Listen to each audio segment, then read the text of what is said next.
सुष्कर्णाभ्यां भूयासम् कस्तूरितिलकं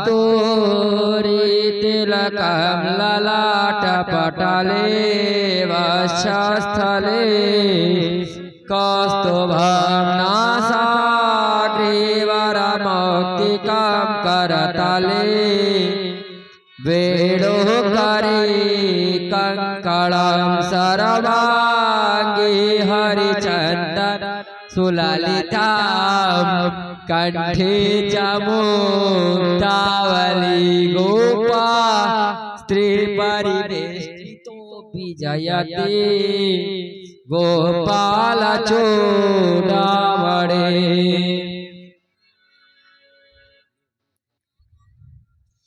ओम हरि ओम ब्रह्मन् ब्रह्मणो ब्रह्मवर्चसी जायता महाराष्ट्रे राजन्यः सूरईकप्योति व्याधि महारथ जायतान्दो ह्रीधेनुर्वोढा नटवानासुः सप्तिः पुरन्धर्जोखाश्लूरधिष्ठाशभेयो जस्य जजमानस्य वीरो जायतान्निकामेन्निकामेनः परजन्यो वरे खवतो फलवतो न ओखधयः पच्यन्तामजो गच्छेमो नः कल्पताम।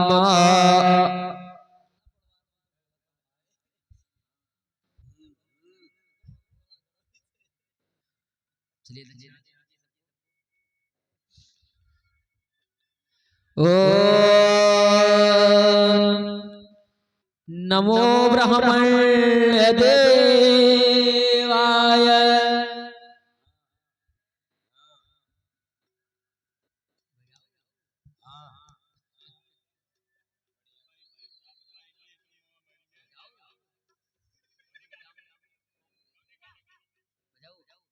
ओम नमो ब्रह्मण्य देवाय गो ब्रह्मण्य हिताय च जगद्धिताय कृष्णाय गोविन्दाय नमो नमः। विप्रा प्रसादात् धरणीधरोः विप्र प्रसादात् कमलावरोः विप्र प्रसादात् अजिताजितोऽहम् विप्र प्रसादात् मम राम नाम। जय जय आरती प्रज्वलित कीजिए।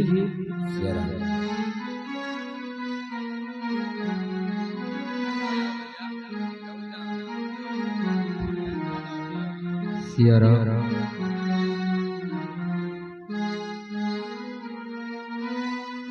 सिया राम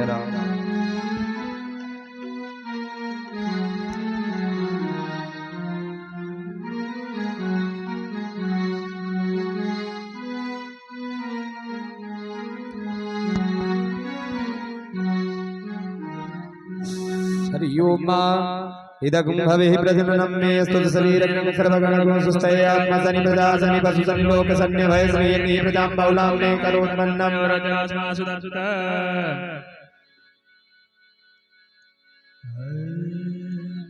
श्री भागवत भगवान की है आरती पापियों को पाप से है तारती। श्री भागवत भगवान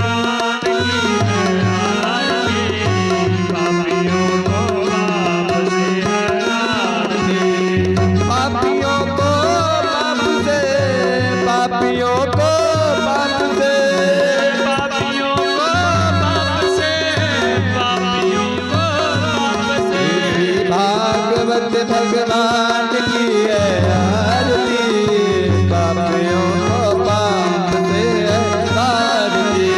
भागवत भगवान की है आरती, पापियों को पाप से है तारती। ये अमर ग्रंथ है मुक्ति पंथ है, पंचम वेद निराला, सब ज्योति जगाने वाला।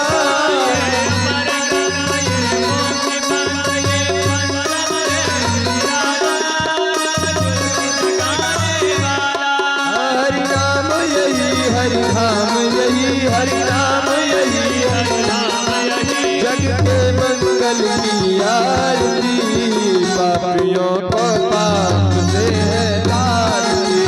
भागवत भगवान की है आरती, पापियों को पाप से है तारती। ये शांति गीत पावन पुनीत, पापों को मिटाने वाला, हरि दर्श कराने वाला। शांति गीत पावन पुनीत, पापों को मिटाने वाला, ज्योति जगाने वाला।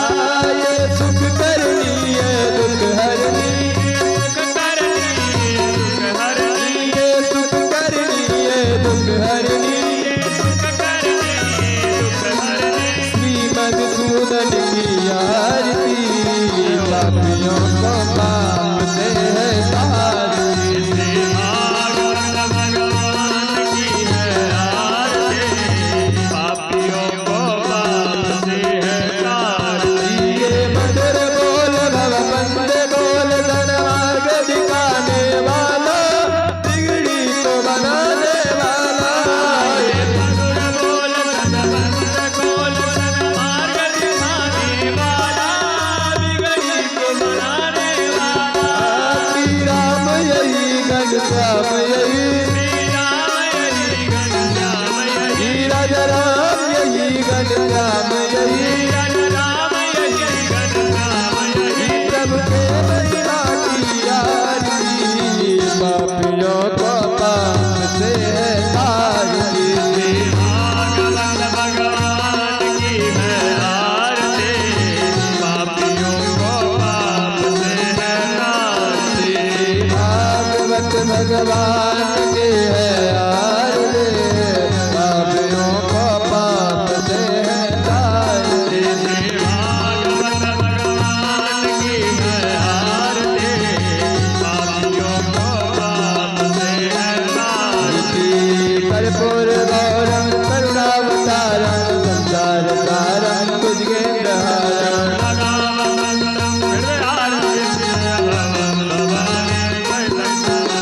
त्वमेव माता च पिता त्वमेव, त्वमेव बन्धुश्च सखा त्वमेव।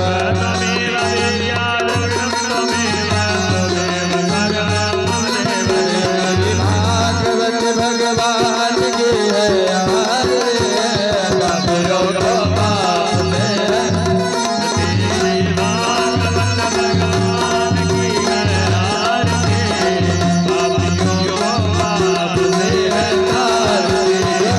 पापियों को पाप से है तारती।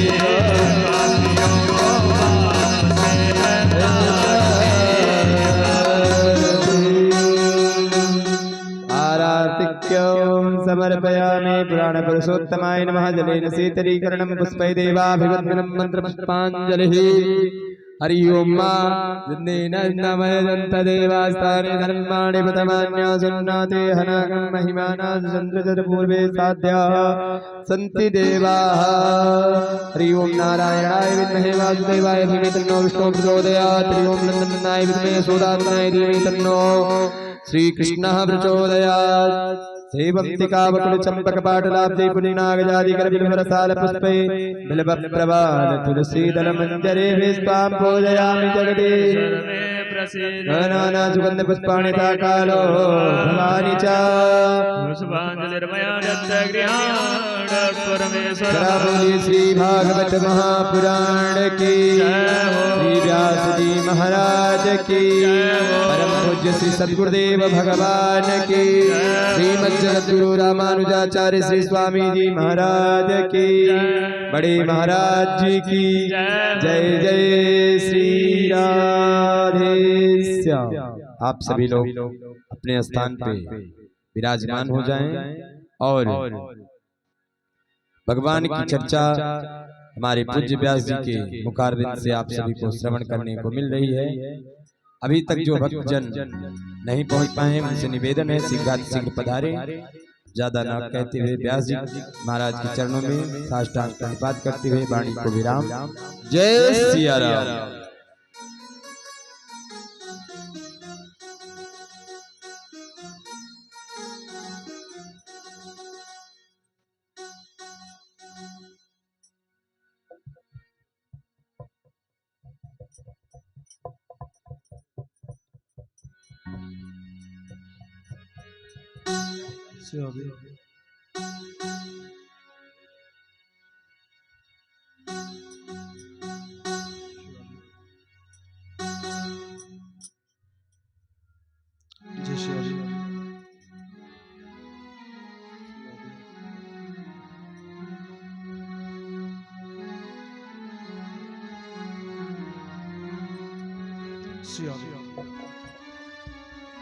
जय श्री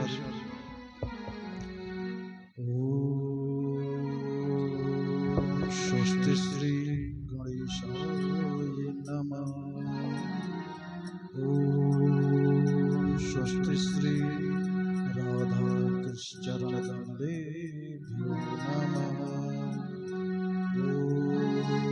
स्वस्ति श्री गुरु चरण कमलेभ्यो नमः।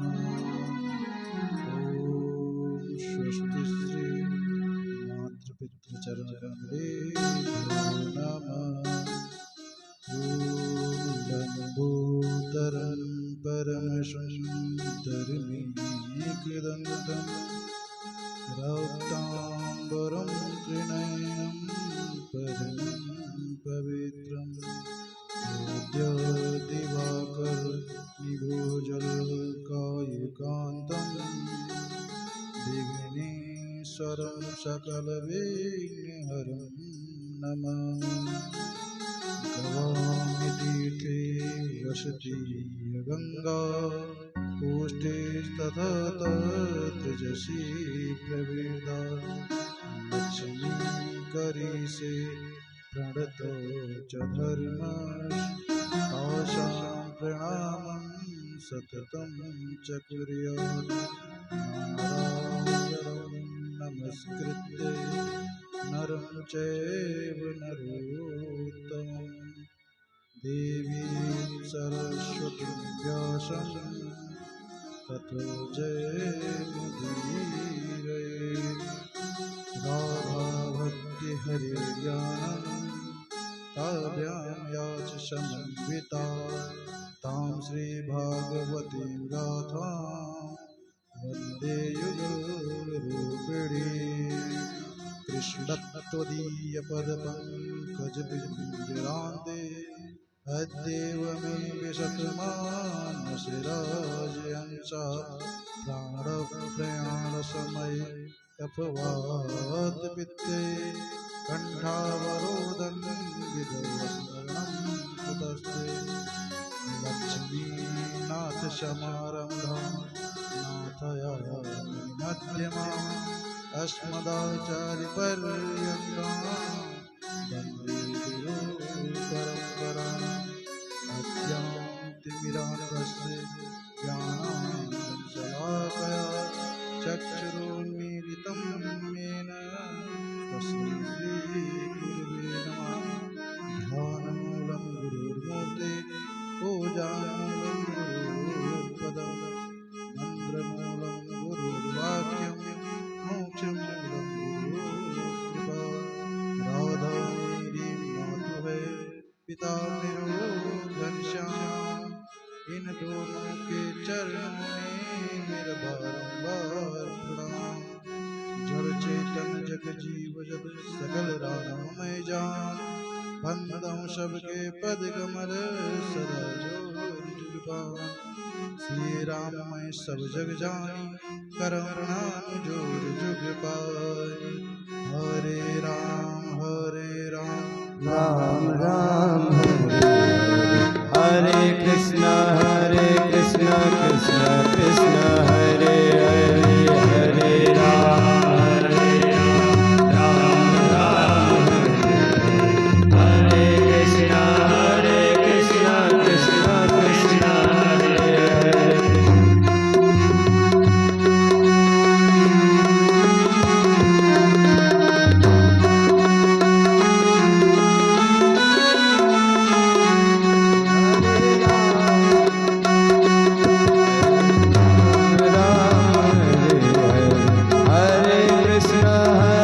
कृष्ण कृष्ण हरे हरे हरे राम राम राम हरे हरे हरे कृष्ण कृष्ण कृष्ण हरे हरे हरे राम राम राम हरे हरे हरे कृष्ण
भक्तवांछा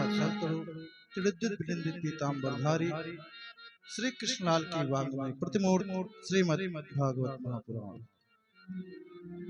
श्री बिहारी जी के चरणों में प्रणाम। परम आराध्य परम लाडली श्री विश्वानंदनी श्री किशोरी जी के चरणों में प्रणाम एवं यहाँ पर उपस्थित सभी भाई बंधु एवं माता अनुसुईया के चरित्र को चरितार्थ करने वाली हमारी माताएं बहनें एवं छोटे छोटे नन्हे बाल गोपाल आप सभी को प्यार भरा जय जय श्री राधे। आइए हम सभी व्यासपीठ के अनुसार कथा में प्रवेश करने से पहले अपने मन और वाणी को पवित्र करने के लिए 2 मिनट हरिनाम संकीर्तन तत्पश्चात हम सभी कथा में प्रवेश करते हैं। मधुर मधुर नाम सीताराम सीताराम मधुर मधुर नाम सीताराम सीताराम मधुर मधुर नाम सीताराम सीताराम मधुर मधुर नाम सीताराम सीताराम मधुर मधुर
मधुर मधुर नाम सीताराम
जय हो बोलिए हनुमान जी महाराज की जय हो बोलिए श्री सुखदेव भगवान की जय हो श्रीमद् भागवत महापुराण की जय हो बोलिए श्री व्यास जी महाराज की जय हो श्री सद्गुरुदेव भगवान की जय हो। आइए हम सभी कथा के द्वितीय दिवस में प्रवेश करते हैं। कल हम सभी ने कथा को श्रवण किया कि एक ऐसा व्यक्ति जो जीवन भर पाप करता करता और उसकी पाप करते करते मृत्यु हो गई, भयानक प्रेत योनि में गया और उसको श्रीमद् भागवत महापुराण कथा श्रवण करने मात्र से ही उसको मोक्ष की प्राप्ति हो गई। आइए ऐसी पावन कथा को हम सभी श्रवण करें। किसी कार्य को करने से पहले हम सभी को मंगलाचरण करना चाहिए। ऐसे ही वेद व्यास जी ने श्रीमद् भागवत महापुराण की रचना करने से पहले मंगलाचरण किया है, तो आइए हम सभी भी मंगलाचरण करते हैं कि जन्माद्यस्य यतोऽन्वयादितरतः चार्थेषु विज्ञासराट् तेने ब्रह्महृदायादिकवे मुह्यन्ते यत्सूरयः तेजो वारिमृदां यथा विनिमयो यत्र सर्गो मृषा धाम्ना स्वेन सदा निरस्तकुहकं सत्यं परं धीमहि। ये श्री वेद व्यास जी का मंगलाचरण है। इस श्लोक में वर्णन किया गया है कि जन्मत व्यास यतोऽन्वयादितरतः। इस श्लोक का अर्थ ये हुआ अतः अस्य विश्वस्य जन्मादि, यानी जिस परमात्मा के द्वारा इस संसार की उत्पत्ति हुई है, वही जो महात्मा के प्रथम श्लोक में की गई थी, उसी का यहाँ पर पुनरावृत्ति की गई है कि इस परमात्मा के द्वारा इस सृष्टि का, इस संसार की सृष्टि रचना हुआ है और इसका पालन और अंत में जाकर के इसका संहार होता है। परमात्मा वो अलग नहीं है, एक ही है, लेकिन अलग अलग कार्यों के लिए वो अलग अलग अवतार को लेकर के आते हैं। नाम एक अलग अलग है, लेकिन भगवान तो एक ही है। वेद वेदांत पाठिका में आता है कि एको ही देवो जगदीश्वराख्या परंतु नामानि बहूनि सन्ति। एको ही देवो जगदीश्वराख्या, देव तो एक ही, परंतु नामानि बहूनि सन्ति, परंतु उनके नाम एक नहीं अनेक हैं। जब जब कोई लीला करनी होती है भगवान को, तब तक भगवान अपने अलग अलग अवतार लेकर के और अपनी लीला को समाप्त करके पुनः अपने धाम को चले जाते हैं। तो देवलोका प्रवदन्ति नित्यम, दुनिया में जितने भी लोग हैं वो लोग भगवान को अलग अलग नामों से ही जानते हैं। कहते हैं कि चार्थेषु विज्ञः स्वराट, अर्थात स्वयं राजते प्रकाशते इति स्वराट, जो स्वयं से प्रकाशित है और जिसके प्रकाश के द्वारा सूर्य में प्रकाश है, चंद्रमा में प्रकाश है, वो ही श्री राम तत्व और श्री कृष्ण तत्व ही है। परमात्मा तो एक है, वो अलग नहीं है। कहते हैं कि तेने ब्रह्म हृदय आदि कविये, वो परमात्मा बहुत बड़ा ज्ञानी है, ज्ञान का भंडार है। उसी ने ब्रह्मा को ज्ञान दिया और ब्रह्मा जी ने सृष्टि की। और उस परमात्मा की माया कैसी है? मुह्यन्त यत् सूरयः, उस परमात्मा की माया ऐसी है कि अच्छे अच्छे ऋषि मुनि भी मोहित हो जाते हैं। मेरे गोविंद की माया आज तक कोई जान नहीं पाया है। उन्होंने बड़े बहुत मुनियों ने उनकी मोह माया में फंस गए हैं। कहते हैं मुह्यन्त यत् सूरया तेजो वारिमृदाम यथा विनिमयो, जिनकी माया के द्वारा ये संसार जो असत्य है वो सत्य लगता है, जो अपने आप में बदलता रहता है। और भाई मेरे, जो नहीं बदलता है वो सत्य परमात्मा पर ब्रह्म श्री कृष्ण जी अपने स्वयं स्वरूप को छोड़ दे वो जगत, और अपने स्वरूप को जो नहीं छोड़े वो जगन्नाथ धामना स्वयं सदा निरस्त हुकम सत्यम परम धीमहि। जिसके द्वारा इस माया का नाश किया जाता है। निरस्त हुकम जिनके द्वारा इस माया का नाश किया जाता है वो कौन? सत्यम परम धीमहि। ऐसे भगवान को हम सभी प्रणाम करते हैं। अब ये श्री सुखदेव जी का मंगलाचरण है। दूसरे श्लोक में जो मंगलाचरण है उसमें भागवत धर्म को बताया गया है। पहले श्लोक में तटस्थ का वर्णन है कि भगवान अपनी क्रियाओं को कैसे करते हैं। अब आपको बताते हैं कि भगवान धर्म क्या है। कि धर्म प्रोजित कैतवोत्र परम निर्मत्सराणाम शताम वेद्यम वास्तवमत्र सेवदम तापत्रयोन्मूलनम। श्रीमद्भागवते महामुनि कृते किं वा परैरीश्वरा सद्यो हृद्यवरोधते कृतवे शुश्रूषवे तच्चात्। धर्म प्रोजित कैतवोत्र परमो। भागवत जी में परम धर्म का निरूपण किया गया है। ये धर्म कैसा है? कपट रहित है। इसमें किसी प्रकार का कोई मिलावट नहीं है, किसी प्रकार का छल कपट नहीं है, कोई कामना किसी प्रकार की चाह नहीं होती। विशुद्ध स्वरम तत्व है। ये भागवत परम सत्य को पहचानने की कसौटी है। ये साक्षात वेद है। गोस्वामी जी कहते हैं कि धर्म न दूसर सत्य समाना, धर्म न दूसर सत्य समाना, धर्म न दूसर सत्य समाना, धर्म न दूसर सत्य समाना। आगम निगम पुराण बखाना, आगम निगम पुराण बखाना, आगम निगम पुराण बखाना। गोस्वामी जी कहते हैं कि सत्य से बड़ा कोई और दूसरा धर्म ही नहीं। ये वेद पुराण भी कहते हैं और कहते हैं असत्य के समान कोई दूसरा अधर्म नहीं है, नहीं असत्य समपातक कुंजा। कहते हैं कि जो दूसरे को सताते हैं उससे बड़ा और कोई पाप है ही नहीं। इसलिए हमें भागवत धर्म का पालन करना चाहिए, क्योंकि यही एक ऐसा कार्य है जो सत्य पर टिका हुआ है।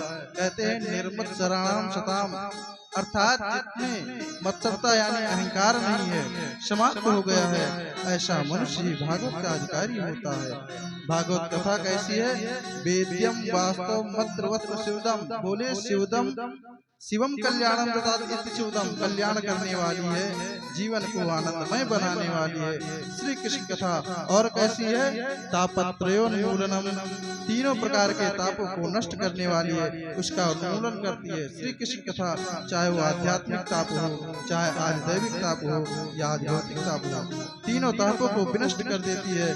दैहिक दैविक भौतिक तापा राम राज का हूँ नहीं व्यापा। कहते हैं श्रीमद्भागवते महामुनि कृते किम वा परैरीश्वरा। भागवत कथा सुनते ही कल्याण होता है। बोले कैसे होता है?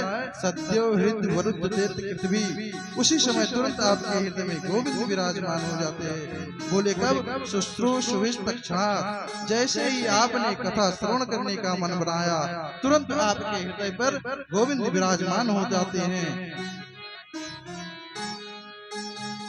निगम कल्पतरोरिगल्तम फलम सुखमुखादमृतद्रव संयुतं पिबत भागवतं रसमालयं मुहुरमुहुः रसिका भुवि भावुका।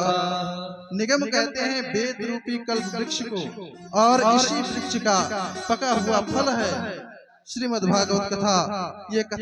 ये फल कैसा है? कहते हैं गलितम फलम, गले हुआ का मतलब सड़ा हुआ नहीं, इसमें एकदम रसदार है इस फल को कहते हैं। और इसमें सुखदेव जी का मुख लग जाने से ये और अधिक मीठा हो गया है। सुख मुखाद अमृतद्रव संयुतम, श्री सुखदेव जी महाराज का इसमें मुख लगने से और अमृत हो गया, मीठा हो गया है। ऐसी मान्यता है कि जिस फल में तोता चोंच मार देता है वो फल और अधिक मीठा हो जाता है। ये फल गुठली रहित और छिलका रहित है, इसमें फेंकने के लिए कुछ है ही नहीं, बस इसको पीते जाओ। पिबत भागवतम रसमालयम, बोले पीते जाओ। बोले कब तक? मोक्ष पर्यंत। आलयम पर्यंत मतलब मोक्ष, जब तक आपका कल्याण न हो जाए तब तक इस रस को पीते रहो, मुंह रहो, इसको बार बार पीते रहो, क्योंकि इस रस को सब लोग नहीं पी सकते।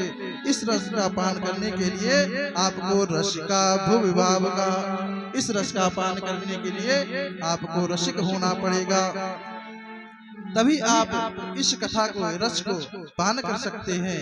ये रसिकों का ग्रंथ है। पृथ्वी पर रहने वाले लोगों इस कथा को निरंतर पीते चलो, और जिसने कह दिया कि वही राम कथा, वही कृष्ण कथा है, तो समझ लो उसको इस कथा का रस मिला ही नहीं। क्योंकि गोस्वामी जी कहते हैं कि राम कथा जे सुनत अगाए, राम कथा जे सुनत अगाही, राम कथा जे सुनत अगाही, रस विशेष जाना तीन नाही, रस विशेष जाना तीन नाही। गोस्वामी जी कहते हैं जिसने ये कह दिया कि वही राम कथा, वही कृष्ण कथा, समझ लो महाराज कि उसको उसका रस मिला ही नहीं, उसके तत्व को समझा ही नहीं।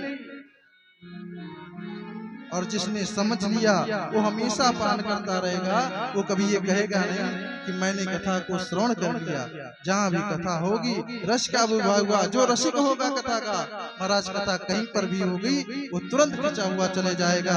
आइए हम लोग अब उसी प्रसंग पर चलते हैं नैमिषारण्य क्षेत्र में, जहाँ पर श्री सुत जी महाराज 88,000 शंकादि ऋषियों को कथा श्रवण करा रहे हैं कि नैमिषे निमिष क्षेत्रे ऋषया सौनकादया सत्रम स्वर्गाय लोकाय सतसां शाश्वता। आज श्री सुखदेव जी, श्री सूत जी से शौनकादि ऋषि बोले कि हे गुरुदेव, त्वया खलु पुराणानि इतिहासानि चानघा आख्यातान्यपीतानि धर्मशास्त्राणि यानि। आप इतिहास के जानकार हो, आप पुराणों के ज्ञाता हो, इसलिए आपसे कुछ पूछने का मन होता है। श्री सूत जी महाराज कहते हैं कि पूछिए। शौनकादि ऋषि कहते हैं कि गुरुदेव मेरे मन में 6 प्रकार के प्रश्न हैं, कृपया करके आप उसे बताइए।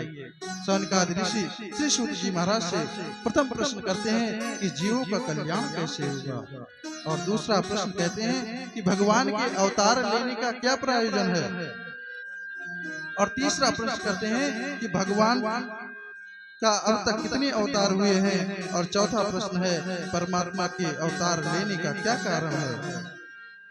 श्री कृष्ण के परम धाम गमन के बाद धर्म किसकी शरण में गया, और छठा प्रश्न है हे गुरुदेव आगे जितनी भी कथा आए उसको संक्षेप में सुनाना, लेकिन जब मेरे गोविंद की कथा आए तो इसको विस्तार से सुनाइएगा। ये जो 6 प्रश्न शौनकादि ऋषियों ने श्री सूत जी महाराज से पूछा है, ये अपने लिए नहीं, ये तो जन कल्याण के लिए पूछा है। क्योंकि आपने जो प्रश्न किया वो बहुत उत्तम है, इससे जीवन कल्याण होगा। श्री सूत जी महाराज कहते हैं कि ठीक है, मैं आपके उत्तर देने से पहले मैं सर्वप्रथम मैं अपने गुरु को याद कर लूं। जैसे इतनी बात ऋषियों ने सुना, ऋषियों ने कहा गुरुदेव आपके भी कोई गुरु हैं। श्री सूत जी महाराज कहते हैं कि हाँ मेरे भी गुरु आचार्य श्री सुखदेव जी महाराज हैं।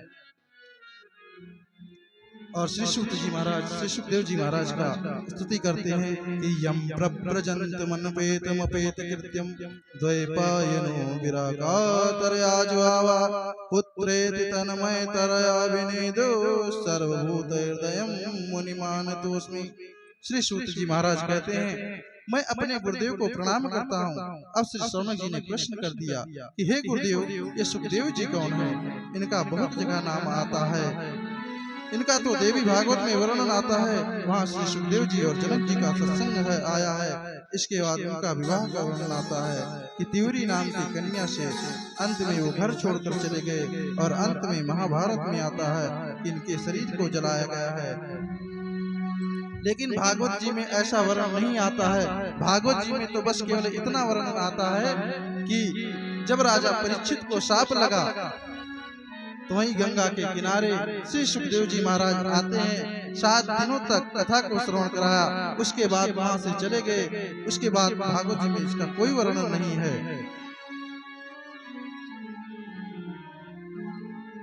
ये श्री सुखदेव जी कौन है? श्री सुखदेव जी राधा रानी के तोता हैं, श्री कृष्ण के तोता हैं, गोलोक धाम में रहते थे और इनका नाम कल्विंग था। जब ये उड़ करके राधा रानी के हाथों में बैठते थे तो राधा जी कहती थी कि कृष्ण कृष्ण जपो, और जब कृष्ण जी के हाथ में बैठते थे तो राधा कृष्ण जी कहते थे कि राधे राधे जपो। अचानक एक दिन भगवान कृष्ण बैठे हुए थे अपने धाम में। उन्होंने सोचा, विचार किया कि क्यों ना इस भागवत को पृथ्वी लोक पर पहुंचाया जाए।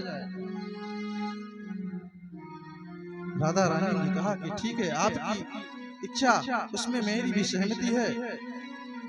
भगवान कृष्ण ने कल्विंग को आदेश दिया कि जाओ पृथ्वी लोक पर और भागवत का प्रचार करो। श्री सुखदेव जी महाराज उस कल्विंग पृथ्वी पर आया और जाकर के एक तोती के गर्भ में ठहर गया। ये तोती हिमालय के पास एक गुफा में रहती थी। एक दिन की बात है कि हिमालय पर देवर्षि नारद जी पहुंच गए। भगवान शंकर अपनी तपस्या में लीन थे, उधर माता जी अकेली थी। नारद जी पहुंच गए। नारद जी ने प्रणाम किया। पार्वती माता जी ने बोला कि आपका आगमन कैसे हुआ? आजकल तो आप कहीं दिखते नहीं हैं। नारद जी कहते हैं, माता क्या बताऊं, आजकल बड़ी विचित्र लीलाएं चल रही हैं पृथ्वी पर। कोई किसी का भरोसा ही नहीं करता, पति पत्नी में बैठता ही नहीं है, हमेशा विश्वास ही नहीं है। एक दूसरे से लोग झूठ बोलते रहते हैं, कोई किसी को कुछ बताना ही नहीं चाहता है। पार्वती जी ने कहा कि नहीं नारद, ऐसा नहीं है। हमारे स्वामी तो सब कुछ बताते हैं मुझसे, कोई बात छुपाते ही नहीं है।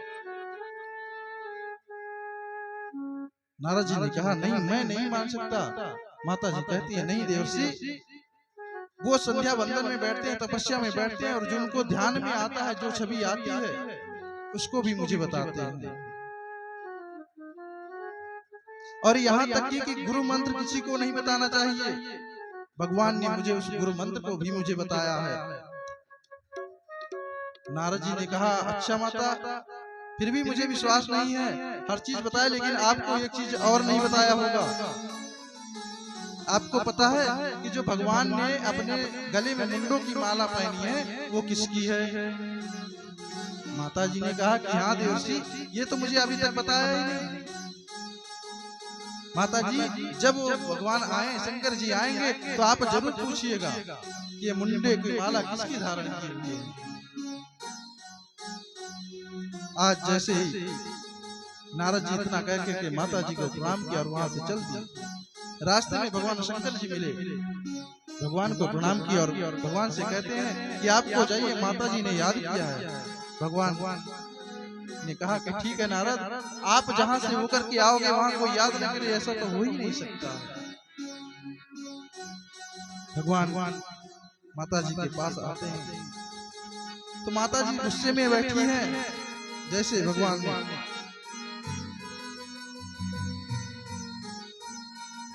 कहा कि देवी कहो, क्या बात आपने याद किया है? माता जी ने कहा, देखिए आज आप मुझसे बात मत कीजिए। भगवान शंकर जी ने कहा, कहो देवी क्या हुआ है, बात तो बताओ, हमने ऐसा क्या कर दिया? माता जी कहती हैं कि आप मुझसे बात मत कीजिए, आप तो कपटी हैं, मुझसे कपट करते हैं, मुझसे कोई बात बताते ही नहीं है। भगवान ने कहा, नहीं देवी, ऐसा क्या मैंने कह दिया? आपको तो मैंने पूरी बात बता दी, आज तक कोई बात छिपाई ही नहीं। माता जी ने कहा कि जो आपके गले में मुंडों की माला, ये किसकी है?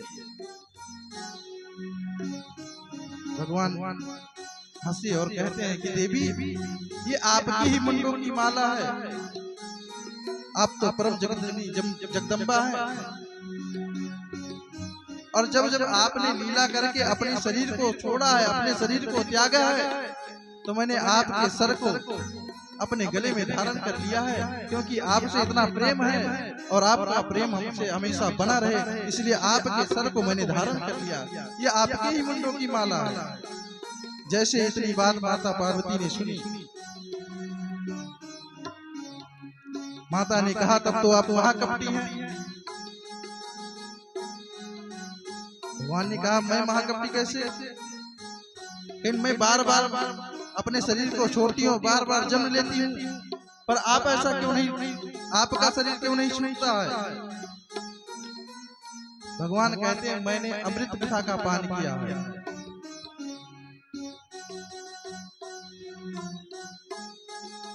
अब माता जी ने जिद कर दी कि अब तो मुझे अमृत कथा का पान कराइए। भगवान कहते हैं कि ये कथा सबको सुलभ नहीं होती है, इस कथा की सब लोग अधिकारी नहीं हैं।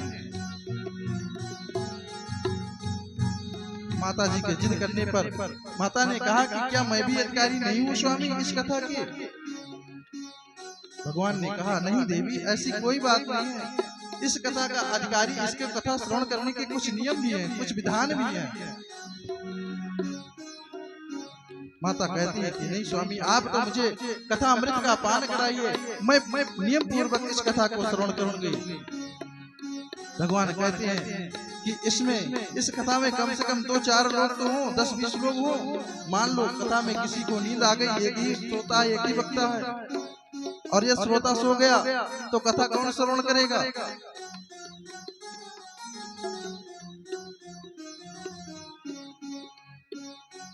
माता जी ने कहा नहीं प्रभु, मुझे तो इस कथा का पान करना है। बहुत जिद करने पर भगवान शंकर कथा श्रवण कराने के लिए तैयार हो गए। भगवान शंकर ने अपना शंख बजाया,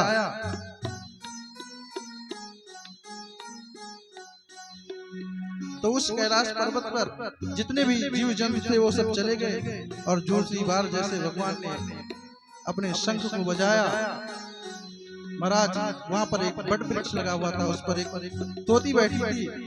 उसने एक अंडे को दिया, और जैसे भगवान शंकर ने तीसरी बार शंख बजाया, उस तोती ने उस अंडे में चोंच मारकर और वहां से उड़ गई।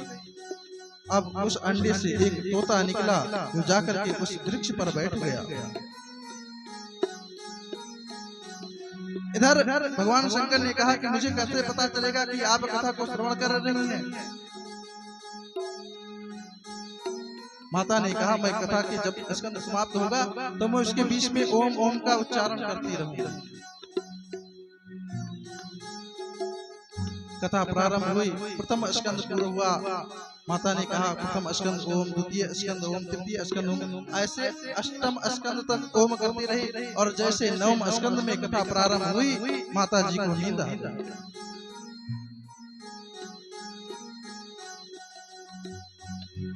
अब इस तोते ने सोचा कि इतनी अमृत रसदार कथा श्रवण कर रहा हूँ, इतना सुनने को मिल रहा है, माता जी सो गई, यदि ओम का उच्चारण नहीं हुआ तो कथा से वंचित रह जाऊंगा।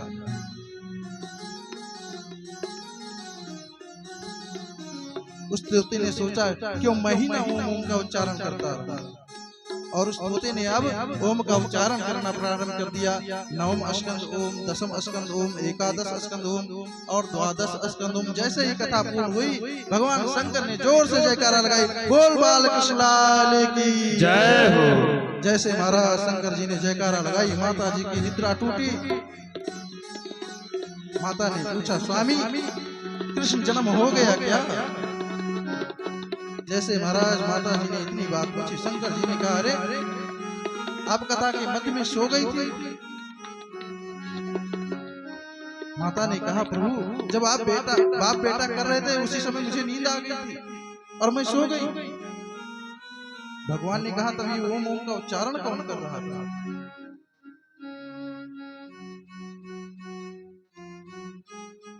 भगवान ने चारों तरफ देखा तो कोई नजर ही नहीं आया, और जैसे ऊपर नजर की महाराज उस वृक्ष पर उस बैठे तोते को देख भगवान को क्रोध आ गया और बोले अरे तोता तुझे कथा सुनना ही था तो सन्मुख आकर के बैठता, चोरी से तुमने कथा क्यों श्रवण की है? क्रोध में आकर के त्रिशूल लेकर दौड़ पड़े उसको मारने के लिए। तो तोता वहां से उड़ा, तोता आगे आगे भाग रहा है, पीछे से भगवान शंकर उसको त्रिशूल लेकर के मारने के लिए दौड़ रहे हैं। और धीरे धीरे जाकर के महाराज व्यास जी के कुटिया की तरफ पहुंच गए। व्यास जी स्नान करने के लिए गए थे नदी में, और उसी समय व्यास जी की पत्नी बिटका देवी को जमाई आ गया। उस तोते ने बिटका व्यास जी की पत्नी के मुख में जाकर के गर्भ में रह गया, पेट में चला गया। भगवान शंकर जाकर के कुटिया के बाहर खड़े हैं और सोच रहे हैं कि यहाँ पर तो माता जी अकेले हैं, मैं कैसे जाऊं।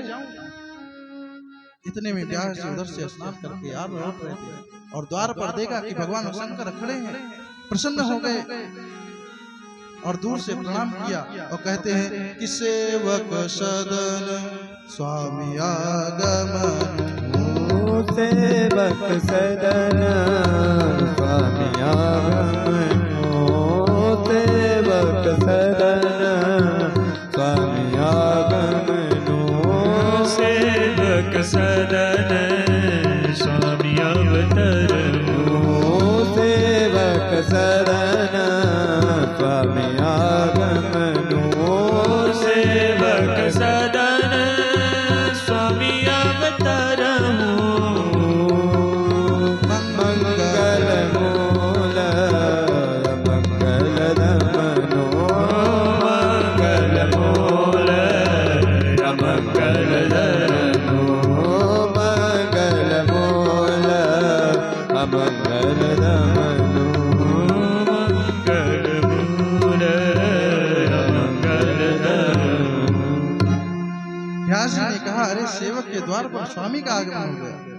प्रभु को प्रणाम किया और कहते हैं कि प्रभु आज तो मेरे सारे अमंगल हो गए, नष्ट हो गए, सब मंगल ही मंगल हो गया। कहिए आपका इधर कैसे पदार्पण हुआ, आपका इधर आना कैसे हुआ।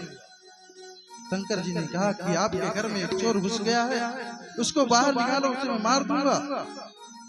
ये बात सुनकर के वेद व्यास जी को हंसी आ गई और हंस करके बोले, स्वामी मेरे घर में चोर क्या चोरा के ले जाएगा, मेरे घर में तो कुछ है ही नहीं। शंकर बोले कि चोरी, ये ऐसी ऐसी चोरी नहीं की, इसने अमर कथा कही, चोरी की है। वेद व्यास जी को फिर से हंसी आ गई। बोले, प्रभु जिसने अमर कथा का पान कर लिया है, आप उसको कैसे मार सकते हैं, अब तो वो अमर हो गया है। वेद व्यास जी ने ध्यान लगाकर देखा तो वेद व्यास जी की पत्नी के गर्भ में श्री सुखदेव जी महाराज बैठे हुए हैं। इतनी बात जैसे वेद व्यास जी की भगवान शंकर ने सुनी, तुरंत वापस कैलाश पर लौट आए।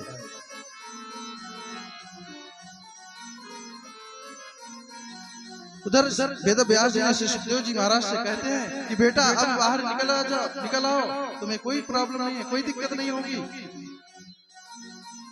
सुखदेव जी गर्व से कहते हैं, नहीं पिताजी मैं तो बाहर नहीं आऊंगा, यदि बाहर आ गया तो मुझे माया घेर लेगी। व्यास जी कहते हैं, बेटा तुम बाहर तो आ जाओ, तुम्हें कोई माया नहीं लगेगी, तुम उसकी चिंता मत करो।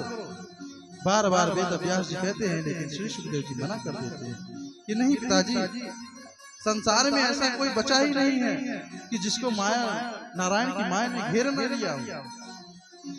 जैसे आकाश के गिरी स्वच्छ बूंदे पृथ्वी पर आती है तो वो मलिन हो जाती है, उसी प्रकार जो जीव मात्र गर्भ से बाहर आता है उसको नारायण की माया घेर लेती है। कि भूमि गिरत भाढ़ा बर पानी, भूमि गिरत भाढ़ा बर पानी, भूमि गिरत भाढ़ा बर पानी, जिमि जीवहि माया लपटानी, जिम जीवन माया लपटानी, जिम जीवहि माया लपटानी, जिम जीवन माया